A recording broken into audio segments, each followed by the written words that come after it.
નમસ્કાર ખેડૂત મિત્રો, આજે હું પંકજ પંડ્યા ફરી આપ સર્વની સમક્ષ હાજર થઈ ગયો છું. અને આજે હું વાત કરવા આવ્યો છું ઘઉં અને રાયડો તેમજ ડુંગળી, વરિયાળી, જીરું આ બધું અત્યારે એની સાઈઝની અવસ્થામાં છે. ઘઉંની અંદર દાણા ભરાવા આવ્યા છે, નિંગલ અવસ્થાની અંદર આવી ગયું છે.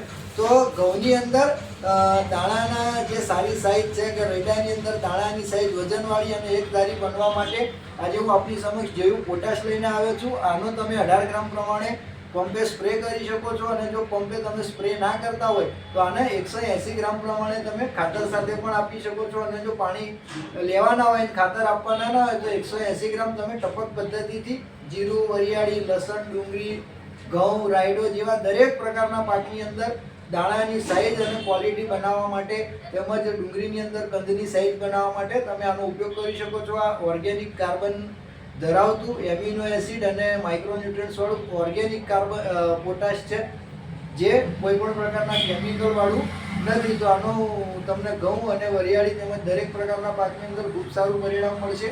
તો તમે આનો ચોક્કસથી ઉપયોગ કરજો. ખૂબ ખૂબ ધન્યવાદ.